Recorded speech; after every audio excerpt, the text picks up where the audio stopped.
बिस्मिल्लाहिर्रहमानिर्रहीम। अस्सलाम वालेकुम नाज़रीन। प्रोग्राम इस्लाम और इंसान के साथ आपका मेज़बान रियाज खान। आज जिस मौजू पर हम बात करेंगे वो है इस्लाम और रमज़ान, और इस मौजू पर बात करने के लिए, हमारे सवालात के जवाब देने के लिए हमारे स्टूडियोज़ में एक बार फिर मौजूद हैं अल्लामा शफ़ाअत रसूल। हम उनको कहते हैं अस्सलाम वालेकुम। वालेकुम अस्सलाम व रहमतुल्लाह। अल्लामा साहब, बहुत शुक्रिया आपके तशरीफ़ लाने का। सबसे पहला सवाल आपसे यही करूँगा कि कुरान और सुन्नत के हवाले से आप हमें बताइएगा कि रमज़ान का मानी व मफ़हूम क्या है, जो लफ्ज़ रमज़ान है। बिस्मिल्लाहिर्रहमानिर्रहीम। शहरु रमज़ान अल्लज़ी उनज़िला फ़ीहिल क़ुरआन हुदल लिन्नास व बय्यिनातिम मिनल हुदा वल फ़ुरक़ान। सदक़ल्लाहुल अज़ीम। रमज़ान अल्लाह का नाम है।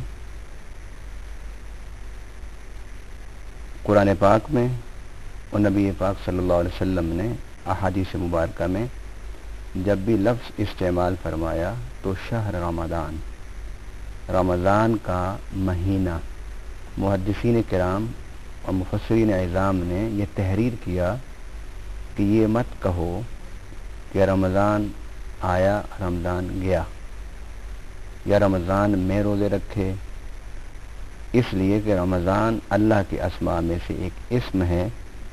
तो जब भी कहो तो ये कहो कि जिस तरह कुरान में अल्लाह ने फरमाया शहर रमज़ान, कि रमज़ान का महीना आया और रमज़ान का महीना गया। गोया माह रमज़ान के हवाले से सबसे पहला अदब जो अहले ज़ाहिर और अहले बातिन ने सिखाया वो ये कि माह रमज़ान कहा जाए। अब रमज़ान का क्या माना है? बाद उलमाए किराम ने फरमाया कि रमज़ान रमदा से मुश्तक है। इसका माना होता है पहली बारिश मौसम बहार की। जब मौसम बहार की पहली बारिश आती है तो वो दरख्तों के पत्तों को साफ़ करती है और फ़िज़ा में जितनी आलूदगी होती है उसको उतार के ज़मीन पर ले आती है। तो रमज़ान का माना ये है कि अल्लाह की मग़फ़िरत और बख्शिश की पहली बारिश कि जो इंसानों के गुनाहों को धोकर इंसानों को गुनाहों से पाक कर देती है।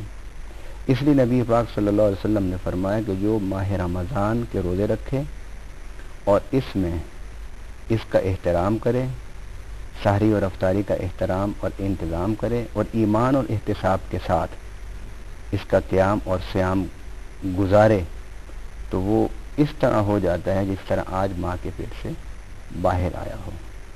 तो रमज़ान का माना कि वो बारिश अल्लाह की रहमत की, बख्शिश की, इनायत की कि जो इंसानों पर बरसती है और जो इंसान गफलत में नहीं होते वो बारिश उनको इस तरह धोकर पाक कर जाती है कि जिस तरह बहार की पहली बारिश दरख्तों को, पत्तों को और फ़िज़ाओं को आलूदगी से पाक कर देती है।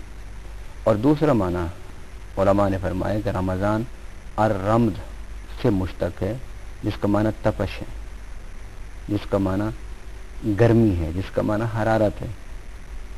क्योंकि जब महीनों के नाम तब्दील किए जा रहे थे तो ये माह जो है ये गर्मी में था, इसलिए इसका नाम माह रमज़ान रख दिया गया।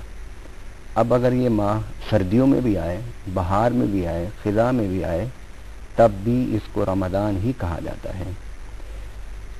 इसका रूहानी पहलू ये है और इसकी तरफ नबी पाक सल्लल्लाहु अलैहि वसल्लम की एक हदीस में इशारा भी है।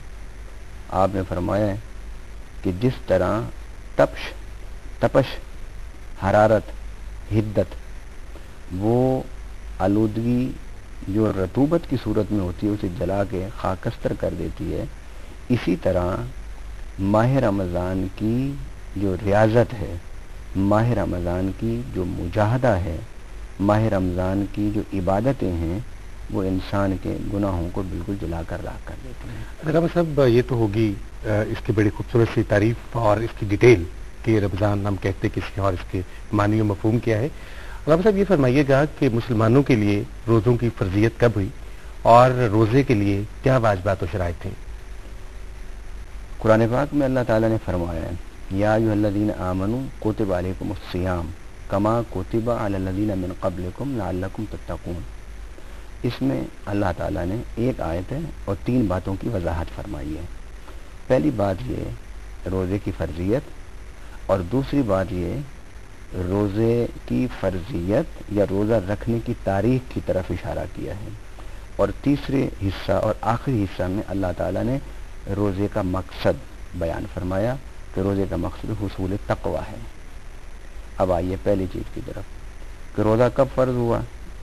روزہ نبی پاک صلی اللہ علیہ وسلم جب ہجرت فرما کر مدینہ میں تشریف لے گئے تھے تو سن 2 ہجری میں روزہ فرض ہوا، اور یہ روزہ تمام اقوام عالم کی زندگی میں ہمیں نظر آتا ہے، خواہ وہ ثقافت مصر ہو یا ثقافت رومن ہو یا ثقافت یونان ہو. اور اگر آپ مذاہب کی تاریخ کو دیکھیں تو تمام مذاہب کی تاریخ میں ہمیں روزہ نظر آتا ہے. الہامی مذاہب ہوں جنہیں آسمانی مذاہب کہا جاتا ہے، ابراہیمی مذاہب کہا جاتا ہے، ان سب میں روزہ موجود ہے. موسیٰ علیہ السلام نے کوہ طور پر 40 روزے رکھے تھے. حضرت عیسیٰ علیہ السلام نے بھی روزے رکھے.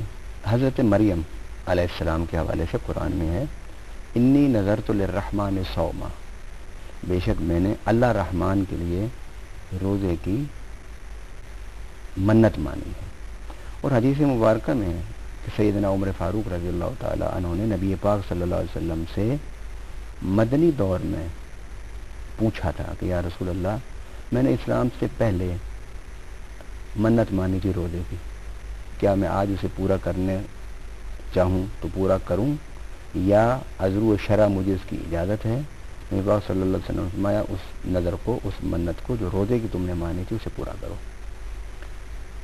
الہامی جتنے مذاہب ہیں ان سب میں روزہ ہے. شریعت موسوی ہو، شریعت عیسوی ہو یا ہمارے نبی صلی اللہ علیہ وسلم کی شریعت مطہرہ، اس سب میں آپ کو روزہ نظر آئے گا. اور وہ مذاہب جو الہامی مذاہب نہیں ہیں، ابراہیمی مذاہب نہیں ہیں، ان میں گوتم بدھ یعنی بدھزم ہے، ہندوازم ہے، جین مت ہے، زرتشت ہیں، یہ جتنے مذاہب ہیں ان کی ہسٹری میں بھی ہے کہ ان کے جو بانی تھے وہ اکثر روزے میں رہتے تھے اور اپنے متابعین اور پیروکاروں کو روزے کی تلقین کرتے تھے. اچھا علامہ صاحب، آپ نے فرمایا کہ جتنے بھی مذاہب ہیں ان کے جو بانی تھے وہ روزے کی حالت میں رہتے تھے. آپ سے یہ جاننا چاہوں گا کہ آپ صلی اللہ علیہ وآلہ وسلم کے معمولات کیا تھے روزے کے دوران؟ جب وہ روزے رکھتے تھے تو ان کے کیا معمولات ہوتے تھے؟ آپ کے اس جواب کی طرف آنے سے پہلے وہ تیسرا حصہ کہ جس میں روزے کے مقصد کو بیان کیا گیا قرآن پاک میں، اے ایمان والو تم پر روزے فرض کیے جیسا کہ تم سے پہلوں پر فرض تھے، اور اس کا مقصد ایک ہی ہے لعلکم تتقون، تاکہ تم تقوی اختیار کرو. اور تقوی کیا ہے؟ تقوی یہ ہے کہ جو اللہ نے کرنے کو کہا اسے کرو، اور جس چیز سے رب نے روک دی